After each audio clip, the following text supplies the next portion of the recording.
The dulcet sounds of the Casio 48K processor. The video game intro. You know, I have another pair of glasses that I brought with me. These are my video killed the radio star glasses. I'm just going to wear them today. It kind of fits the background in some ways. What's happening, everybody? How are you?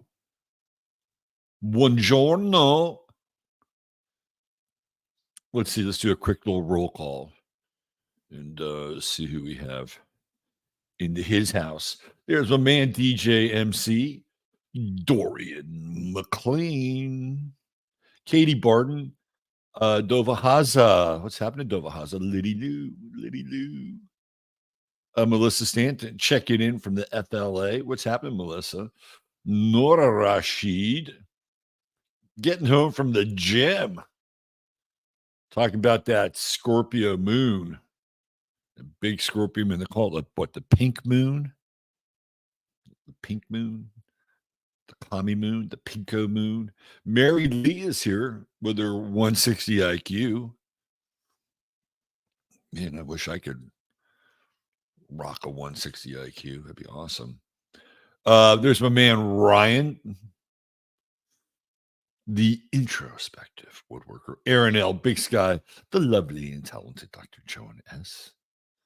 TJ, Tomas Jordan, Kabuki Theater, Brandy Herrera, checking in from Quartzsite, Arizona. Jackie Delario, that's where I got my buongiorno. Thank you for that, Jackie. Soul Traveler, good morning. Oh, Soul Traveler says good morning. I say buongiorno. Buongiorno. Green-eyed Crow. Fantastic is here. What's happening, Fran? G morning. Lisa Ann White. Kelly B. Road Trip 1981. Big Sky, let's go. Coffee up. Dave Sullivan's in the house. What's happening, Dave? Maria DeOnge checking in from across the pond. Let's see what's we've got Maya Rose. The Rose of Mexico. She's here with us. Michelle Taylor, Supermom. What's happening, Michelle? Queen Lisa sighting today. Hopping on. Good to see you. Lives outdoors. Great morning. Back to you. Jesse Nothing 33. Buenos dias, Jesse. Justin Zagarella. Harriet Bowie. Hey, Laura Elliott. Celeste, man, we got a house today. Barbara Boots with Inky. Big old bloated moon. Ooh. So is the moon having menopause? Is that what we're talking about? Or is the moon on its cycle? Zoracle Dax. Looking rather hip. Yes, I'm trying to raise my hip quotient. I'm hoping that'll get my views up on YouTube. If I look hipper, I may have more people watching me. Jay Schaefer checking in from Tucson. I don't anymore. The stroke killed it. Well, I guess, you could shave 20 IQ points off that and still rock a 140, Mary Lee. Delisa Hacking. What's happening, Delisa? From Tacoma, Washington. Let's see. By the way, there's this really interesting story. If you're ever bored and you want to, I think there's some YouTube videos about it. There's some stories about it, that there was this major shootout in Tacoma, Washington. I think it was back in the late 80s, maybe 89 or 90. And it was between these gang members and these ex-military guys. Like, it's a crazy fucking story. Crazy story. It's like you want a pretext for a civil war. There you go. Nicole DiPaolo. What's happening, Nicole? Terry Catterley, Knight of Cups, Celeste Loveheart, the beautiful pink moon in the sky. Sandra Jack Shaw, I am hyped. I am hyped for today's show. Looking as nice as the sunset. That is a sunrise, believe it or not. And that is a sunrise over Lake Michigan, courtesy of the beautiful state of Wisconsin. Matt Burns is here. Kabuki War is here. Oh, geez, gangs in Tacoma are wild. Check out that story. It's a good story. It's an interesting story from, I think it was from 1989 or 90. Like, I think somebody could make a movie out of that story. That would actually make a really good movie. Anyway, what do we got here? So we have a bit of a high. I am doing readings, although I'm redoing my e-commerce, and I'm making a shift from PayPal to Square. So my web guy is in the process of doing that. And if some of you have had some issues actually ordering readings, just please be patient. I'm hoping by Friday, it's Mercury retrograde. I'm hoping by Friday we get this thing sorted out, and we have a new provider. And I know a lot of you have had some issues with PayPal in the past, and I completely and utterly understand that. So we're moving on. We're moving on. Hang in there. Everything will be wired up and ready to go shortly. All right. Let's see what we have here for the weather. The weather. There's your full moon right there in old Scorpio. I did a Mercury retrograde Scorpio full moon move yesterday. I'll make the first 3 minutes of this about me. So I have this old truck. It's almost like an albatross. It's kind of hanging around my neck. I bought this thing, I don't know. I think in 2019. I've had this truck now for about 5 years. And I've probably put maybe at the most 100 miles on it. It's a 77 Ford F100. And the engine runs, and I did a lot of work on it. I had gas tanks put in. I had a new radiator, a new fan. I mean, I've done a lot of stuff to this truck. But the one thing it needs is a carburetor. And I took it to when I was moving. I took it to this place in Fredericksburg, and they've always been pretty good. Generally, it's hard. Like if you can find a good mechanic, you got to stick. You like good mechanics are critical to your life. So these guys are mostly trustworthy, I think. They've done work for me before, and it's been relatively good, okay. Prices are standard, right? So I dropped this thing off right around December 14th, 15th, 16th, which was when we were moving. And I said, here's what you need to do. Just you gotta put a new carburetor in this thing, put some shocks on it, and check the cooling system. That's it. That's all you got to do. Then later on, I get this call. I mean, I don't know. I check in maybe I don't know, January. How's it going with the truck? Well, there's a lot to be done on it, and we need some money to get started. Like, really? When did they change the rules here about how you do business? Usually they buy the parts and then they charge you for them. I'm like, okay. Let's see. So what's a carburetor going to run? Oh, about $300. Well, why don't we start there? I'll give you $300 and you can get the carburetor. I'm okay with that. So I called back and I checked in again, maybe about 3 weeks ago. And I asked him, so what's going on with the truck? Well, we need more money. We need more money to fix all those things. I said, I gave you $300 for the carburetor. How's that going? Oh, I don't know. And I'm just like, what the fuck is going on here with these people? So yesterday I went to this place here, which is not far from my house, called Good Old Days Garage.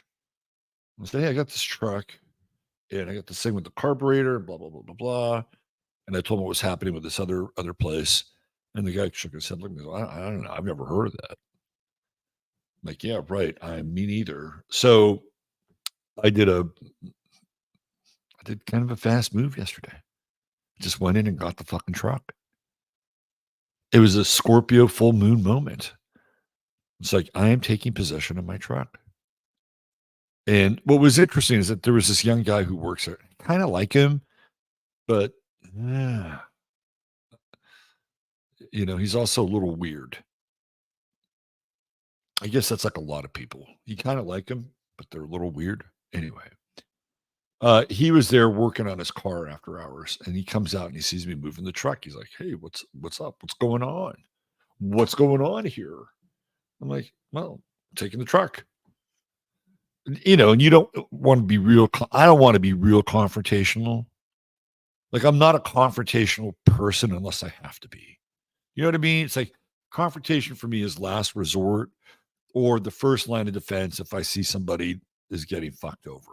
Those are my terms and conditions with confrontation. You're getting fucked over, I will stand up. If it's me, I got 3 planets in Libra. I always want to have good interactions with people. But if it doesn't work, then we have to go into confrontation mode, just the way it is. So I'm not there confronting the guy. Say, hey, I just want to get it closer to my house. Makes a lot more sense. And I'll take some of the workload off you guys. Looks like you have a pretty big workload here. And then I subtly inquired about my $300. And he was like, well, I don't have any clue. So I'm like, okay, well, I'll be back. I'll be back tomorrow, or I'll call tomorrow, something like that. And, again, it's a very Mercury retrograde thing. I'm taking my car back, my truck back.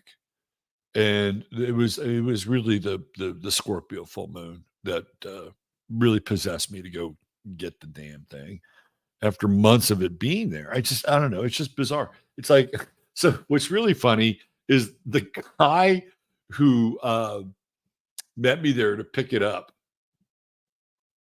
was the same guy that had dropped it off in December. He looked at me and says, it hasn't moved. I said, I know it hasn't moved, has it? So I don't know if anybody else has experienced the how would I say this? The remediation of the intractable, right? That's what I would call yesterday, the remediation of the intractable. If you've experienced that in the last 24 hours, put that up out in chat or leave a comment. I just had enough. Another interesting thing happened yesterday, and I promise we'll get on to the weather, and that's some of the weather. Right, that's that Scorpio moon squaring Pluto, and then moving in here, and that opposition with the sun, and it's kind of like breaking the fixed logjam, right? Like just break it. That's what I did. Now, whether or not I'll see that $300 again, who knows? Who knows? He said he bought a carburetor, so great, give me the carburetor. You don't have to do anything. Well, your truck was here all that time. Well, you should have worked on it. We wouldn't have been here all that time. Anyway, if you watch Sunday Night Show, we did a deep dive on Tucker Carlson, and I called it The Cosmic Awakening of Tucker Carlson. And it was based on the Joe Rogan interview that he did. And, that segment of Sunday Night Show was well into the 90-minute mark. And Jason Whitlock did a show on Tucker Carlson called The Spiritual Awakening of Tucker Carlson. And what's fascinating is that he covered most of the talking points that I covered inside of the interview without the astrology. And this is like the second time Jason Whitlock has done a show on the heels of me doing a show, which was very similar to the show that I did. The other one was on Serious Sports, and I had all those sports guys, kind of, I don't know, in the thumbnail, and it was Politojocks, and he did a show like 2 days later based on the same theme and the same kind of layout with mostly the same people. He changed a few of them just to, I think, keep it real, right? Anyway, that was another very interesting, kind of moment yesterday, and, I don't know. I don't know if Jason looked at my show and said, "Man, I gotta do this show," because it's kind of in the air, and he likes Tucker Carlson, and I think, I think the sports one was definitely a bird dog. He was bird dogging my content. This one, I'm about maybe 60-40, 70-30, 60-70 being that he came to his own conclusions, 30-40 that he was bird dogging my content. What are you going to do? Right. I guess imitation is the highest form of flattery, as they say. So, how is everybody with this Scorpio moon? We're still in it, right? We are still in it. We're still in that T square, and we're not going to get any real separation from it until later tomorrow. We're not even halfway through this transit.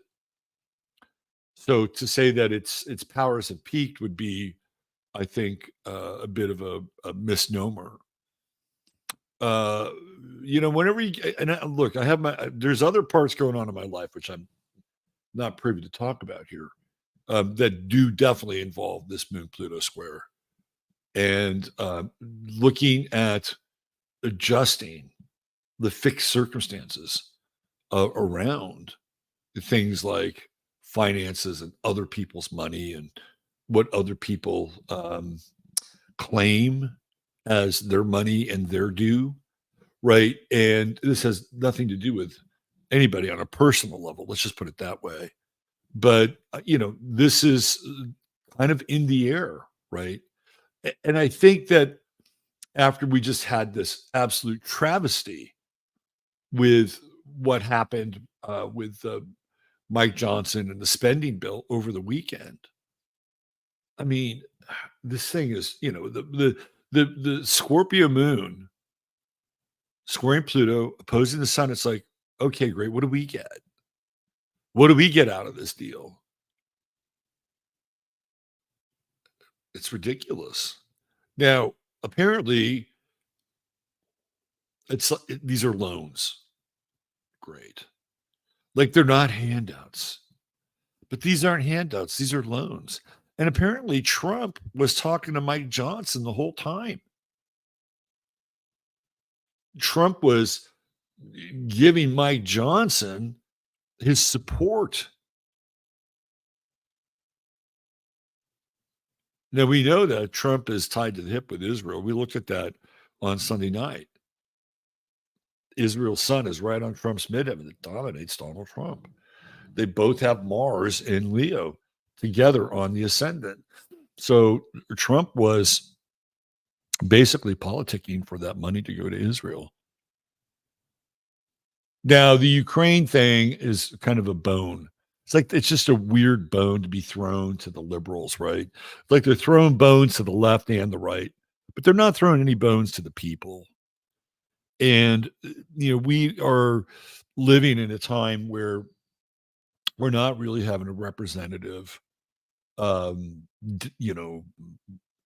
republic.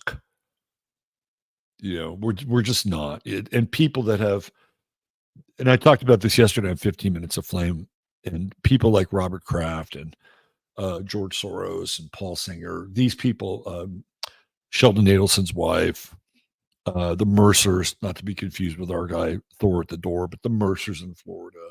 And I'm just, scratching the surface of the donor class. These people have representation. They have representation, and they have representation because they can afford the representation. They can grease the palms. They can throw their money into super PACs. The average American can't do that. So we live in this time, and I think it's going to become clearly obvious here, really over the next 24 hours, just how great of a gap and a disparity this is in terms of quote unquote we the people. It's no longer about we the people. So this is the intensity of the Scorpio moon. And one of the things about the American people that I have respect and admiration for is the fact that generally we have been associated with keeping your head down, working hard, uh, building equity, not necessarily me. I'm, I'm not. I am not the poster boy for the American dream. I'm just. I took a very labyrinthian route to where I am today. Let's put it that way. But by and large, that's been the American ethos, and that you would have something that you could leave to the next generation and make their lives conceivably better, right? And this is one of the things that Americans have been known for. And it was really considered to be poor taste to complain. Like you just didn't complain, because nobody really liked complainers. The unspoken code was get off your ass and do something about it, right? And that's really changed a lot. And I think to some degree those complaints are warranted. But on the other hand, we're still in this weird inner zone where there's a lot of programming around keeping your head down, doing the work, paying your bills on time. And I'm not saying you shouldn't do that, right? That's part of the program. But we're getting to this point where people just aren't able to sustain that. And you could work 2 or 3 jobs, and you can economize and cut down on this and that, and the people are very ingenious and can stay in the game. But I'm just wondering how long that's going to be able to happen, because there is a point, and I think getting closer to that point, where the middle class is going to be just absolutely broken. And we're very near to that point. It's like the middle class is hanging by a a dental floss thread right now, really. And I wonder just how much this T square and this Scorpio moon is going to play into that. And I know that these are medium to long term cycles, but there is a sense of urgency here. And when you have this spending bill being thrown into people's faces, there comes a time where it's like a tipping point. And I feel like we're very close to that tipping point. Now, what people do at that tipping point, that's a whole other question. But you can see the T square really almost resembles like a tipping point with Pluto right at the top of that pyramid, right? You can tip one way or the other. Um, the other thing too with today, right, is we got these other Pluto squares that are happening. So we have a Pluto square with the moon, obviously, and a Pluto square with Venus. And this is a very intense square, right? It's just here. Let me zoom in on this thing a little bit more. Okay, so we got the Pluto square right there to Venus. Check. We've been in that square for a minute, right? And it's going to eventually pop out of that square. Um, but Venus Pluto squares are also kind of part of the story of the tipping point and the breaking point. And it has to do a lot to do with relationship, right? Oh, my bad. That's the Mercury square. My bad. Venus is out of that square. It is the Mercury square. Even more so. Even more so. Venus is conjunct. No, I'm sorry. I'm having a. No, it's Venus. It's totally Venus. It's the Venus square right there. That's where it's at. I'm sorry. I was looking at Mercury and because they're kind of conjunct there. It's the Venus square with Pluto. And again, it's this relationship with hanging on and intensity. It's like till death do you part, right? So there's a lot of tension in the air, and Venus does represent resources. It represents resources, whether it's resources in your bank or resources in your home or resources as people. Venus is resources. So Venus is just going to get closer and closer into that square with Pluto. And that's one of those aspects of angularity that puts tension on relationships. So one of the things that I think that you want to work out in the relationship space is finances. And finances are the thing that destroys most relationships. Who has what, who makes what, who has control over what, right? That's another big piece of this story. And as we move deeper and deeper into this debt cycle, it's going to put more and more tension on relationships, which is unfortunate, right? Now, it's not a death sentence. I mean, the Venus Pluto square, you can come through it, right? But you have to have commitment. You have to have commitment, and if you're in a marriage or you're in a relationship and finances are on the table, like you have to go through the square. It's just the way it is.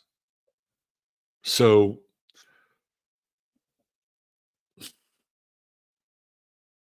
I guess my advice around this it would be careful with what you say. If you're going to make ultimatums, understand that under a Venus Pluto square, it's very hard to walk back those ultimatums. Very, very hard. So if you're gonna, go full guns blazing, you better be prepared for that. Better be prepared. In terms of your own, if you're not in a relationship, you really should be looking at your money. Where is it? What is it doing? I'm not a money expert. Don't I know a little bit about, crypto and but I'm no money expert. People say, "What should I do? I don't trust my bank. I don't trust the system." Well, there's the usual suspects, gold and silver. They took a beating over the weekend. There's a bull market in crypto, but how long that is, my luck is, hey, I'm going to get back into crypto. And then you don't want me to do that. If you're holding crypto, you should pay me not to get back in because I will bring that sucker down so fast. Just let you know. But it's an option. And for some, they've done incredibly well. They've been biding their time, and they knew that at some point there would be a bull run, and there has been completely. And I think we can look at Jupiter and Uranus here with the sextile to Neptune and Mars, that there is this kind of model for expansion going on. And people that have had the ability to kind of see crypto as a midterm, mid-tail asset are reaping the benefits. They're reaping the benefits. If you are in the stock market, we were talking about this on Twitter the other day. The stock market, they're talking about the stock market going 24/7. Like, it's not just after hours trading. So who's going to be up 24/7? Well, it won't be people, it'll be machines. Machines will just be trading stocks. They're almost there already, but they just have to shut down when the market says, okay, we're done for today, right? So I think there is some play in the stock market, but we talked about, what all this represents, right? It's drugs, it's the pharmaceutical industry, it's water. I don't know, in a weird way, if you could find a kind of distressed um, oil stock, you may want to look at that. Now, I know that here in the U.S., they're trying to do away with gas stoves and everything, but that's not that is not true for every country in the world. It's not true for China. So if you were really savvy, you would look for a petroleum company that has contracts with China. Just saying, because they're going to continue to get natural gas. Look at our natural gas. As we shut down here, it's got to go somewhere. It's going to go there, right? So there's still money to be made in the market, but it has to fall within that kind of Piscean rubric. I think loyalty is a big theme today. Loyalty is a very big theme. And, whenever I think of the moon, I think of loyalty. That's what the moon represents for me, is loyalty. Because when you think of the moon, you think of your family and your roots and how you stand by people. It's like, well, they're family. They're family, gonna support them. And I know we've all been put into some very difficult situations with family members since 2020. But this is one of those days where loyalty is tested. Now, I will say this, that if you demonstrate loyalty, it's gonna work out. It'll definitely pay off for you, right? So this is a real test. This full moon in Scorpio is a real test. Am I gonna get mine? Am I gonna get mine and fuck you and fuck everybody else? Right? I mean, I kind of did that with the truck yesterday, but I had to do that. I had to do it. It's been there since December, and they haven't looked at a finger. So I'm not, it's not like I'm a barbarian storming the gate or anything. But this is part of the cycle we're in. So if you're forced with a right here and right now, and I'm going to get mine situation, or and if that situation causes you to sacrifice a portion of your loyalty, you may want to look at that, because the long-term play is loyalty here. The long-term play is loyalty, which might be difficult. You may take a loss in the moment with that moon Pluto square and opposing the sun. Second decan, it's in Pisces. It's the Piscean decan. I think the real power and quality of this moon will reveal itself once it moves into the third decan, the 20, that 19 and beyond, and puts it in the Cancerian decan, right? And that's where the loyalty is rewarded. So just wait. All you got to do is wait a day and a half to see your patience and loyalty pay off. Because there's a lot of temptation in the air today, a lot of temptation. And let's face it, a lot of people are just over it, tired. They're over it and tired.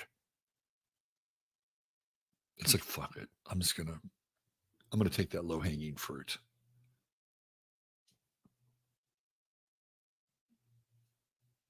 Awareness, self-awareness, very important here. Here's another little takeaway from yesterday.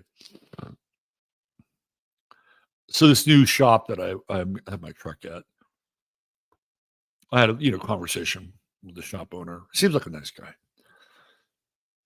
It's the biggest problem I have is I can't find anybody to work for me. We have not recovered from the COVID moment. So we are at the far end of COVID. We'll call it 2022. We are 2 years out from the far end. We are 4 years out from the inception and the shutdown, and he still can't find any reasonable help. And he didn't have that problem before COVID. We have not recovered. We have not recovered from COVID at all. Just a little glimpse from the street. Okay, let's get into our True Hemp Science star of the day. That means I have to go to my banner. Let me get into my banner. Now, one of the things that you can do to help support the show is to work with our sponsor, True Hemp Science, and their fine hemp products, their fine CBD products. And all you got to do is spend $100 or more, and you will get a goodie bag with lots of nice little things that you will enjoy. I guarantee you'll enjoy them. And just type in 15MINS when you check out and spend $100 or more.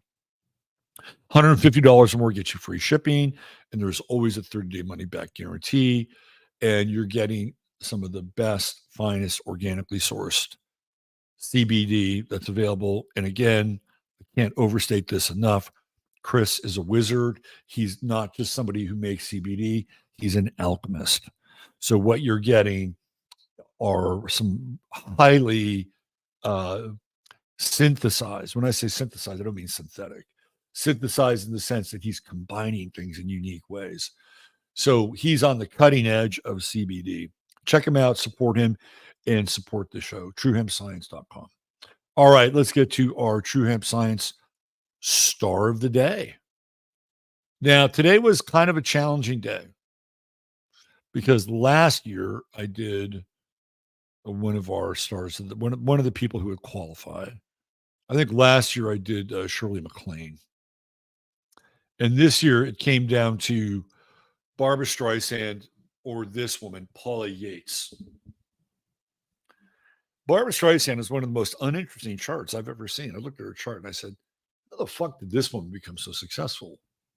Seriously. I'm not going to get into comparison contrast, but it was like, I can't even really tell a story about Barbra Streisand's chart. That's how disconnected her chart is from what we know about her and her arc. You know, I mean, maybe I could look at the transits and see what was going on in her life roughly between 1965 and say 1980. That's like the peak of Barbra Streisand. I think she peaks out in A Star Is Born with Chris Christopherson, right? That is the height of Barbra Streisand. Well, it's actually called The Rose, but it's based on The Star Is Born. Anyway, I chose Paula Yates instead. And some of you might not be familiar with Paula Yates, but she was a presenter, as they call them, in England. And she was really attached to the rock scene in England and was the wife of Bob Geldof, who was the lead singer of the Boomtown Rats. And if I'm not mistaken, Geldof is Irish. Paula Yates is Welsh. She was born in Colwyn Bay, Wales. And they were mostly happily married until Michael Hutchence walked into her life and she did an interview with him. If you've never seen the interview with Michael Hutchence, you could just tell that there was like insane chemistry between these two people. And Michael Hutchence was, he was a major flirt. And Paula Yates was like, let's just turn the cameras off and get right to it. I mean, that's really what the energy was about. So where does it go? Well, she leaves Bob Geldof for Michael Hutchence, and we have dueling rock stars. I believe she has at least one child.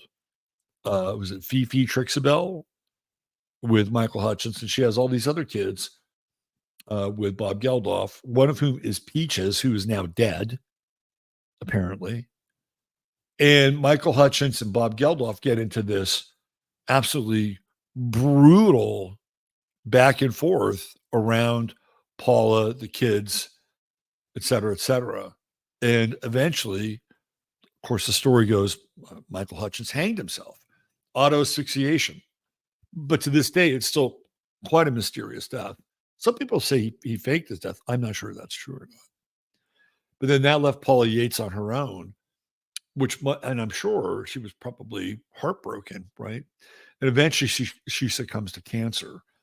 And the last man standing is Bob Geldof, even though he's lost one of his daughters, Peaches. And what story does Paula Yates' chart tell? Well, she's got that moon in Scorpio. She's got that hot moon in Scorpio. So today is like her lunar return. And, kind of born on a full moon. And so she has, I don't necessarily find her attractive. To me, she's kind of like a pixie in some ways, just pixie energy. But that moon in Scorpio is very intense. And, when a person who has a moon in Scorpio locks in and wants something, whether it's a relationship, a person, a possession, whatever, they're going to go for it. They are going to go for it. And Paula Yates is willing to break rules. She's got this T-square, Sun square Uranus, Uranus square Moon. the moon full opposing her Taurus sun, right? She's going to break rules, and she did. And I think eventually she lost her contract with the BBC because Bob Geldof is really fucking connected, and their shit got messy. So she broke all these rules for love, right? And this is a fixed T-square. And I think what's interesting is the true node in Libra, Pallas, and Juno, and all in the ninth house, right? So the ninth house is relationship. I'm sorry. Libra is relationship, but the ninth house is at a distance. And where does Michael Hutchence live? He lives in Australia, right? Where does she live at that time? She's probably living in London because she's doing all this BBC work, right? So now she's got this long distance relationship with this dude. She's got Mercury in Aries, and she's got a conjunct the South Node very early. So this is not somebody who thinks through things. She doesn't think through things. She's just going to go do it, right?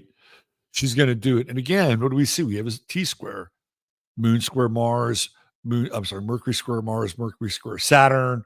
She doesn't stand on ceremony. She breaks the rules. It's just how she's wired, right? And even Mars in the seventh house, which is not great for a relationship. That is not Mars's house. So she gets into this conflict with these two guys. And of course, we have Venus here in Gemini. What's it doing? Well, in a wide square, 9 degrees with Pluto. And so she gets in this love triangle, right, with Hutchence and Geldof. And it ends literally in death. Her death, the death of Hutchence, and Bob Geldof, last man standing. Geldof, if I'm not mistaken, is a Libra. I'm pretty sure he's a Libra. So he's up here somewhere in her ninth house. Hutchence is an Aquarian, so he's somewhere down here in her second house. And what's interesting is the intercepted chart, right, where Aquarius is hidden. So there was probably a period of time where she was having an affair with Michael Hutchence. And maybe some people knew, maybe her bestie knew. But, this is how an intercepted house would work, right? And she's a Sag rising, so she wants to be expansive and free. This is a complicated person. She has a lot of juice in her chart. Sun Pluto trine, Sun Saturn trine, Saturn Pluto trine. She kind of worked her way, not quite to the top, but she was very popular. I think she was on Top of the Pops for a while and then moved over into some other shows on the BBC. And, they loved her, right? But once she got involved in this triangle with Hutchence and Geldof, it was like, okay, you're no longer lovable. You're cheating on your husband. There are kids involved. And, we like Sir Bob. We like him. He brought us Live Aid. So she became a Scarlet Woman. That's what happened with Paula Yates. She became a Scarlet Woman. There's that moon in Taurus. What's interesting, Black Moon Lilith, not Moon in Taurus. So there's like Lilith and True Lilith, right? But it's kind of around Algol, and Algol is, of course, connected to Haynes. And Michael Hutchence' fifth house, her lover, supposedly hanged himself. Anyway, very complex chart. Lots of, as a client, I would never turn anybody away, but these are the charts that I dread because there's so much going on with this person. This would be like a 3-hour reading. There's so much potential in her chart, but you've also got these fixed T-squares going on. You've got fixed cardinal squares going on. Fixed T-squares, cardinal T-squares. This chart is a fucking mess, right? And Paula was kind of a mess. Was she talented? Yes, absolutely. But, forbidden love, what did it bear? Poison fruit. Should she have stayed with Bob Geldof? Probably not. Did she have to jump into bed with Michael Hutchence immediately? I don't know. The moon in Scorpio. Let's go, right? Let's go. Let's do this. Let's make it happen. Venus and Gemini, the love triangle. Perhaps it was just destined, meant to be. All right. God bless you, Paula Yates. I hope you and Michael, wherever you are, at peace in this universe. Bob Geldof, I could care less about. Okay. Looks like we're in a free zone. All right. It's a good place to end the show. There's a link over there in the show notes for 15 minutes. We're gonna continue the conversation. We're gonna talk about Biden's climate core. Ooh, Biden's green shirts. Anyway, please join us over there on 15 minutes. Don't forget to hit the like. Don't forget to subscribe. And if you feel so inclined, I'd be happy to receive your cup of coffee. Even though you can't see me, I have my coffee cup hoisted high in the air. Take good care. We'll see you back here tomorrow for another edition of Astro Weather. Bye for now.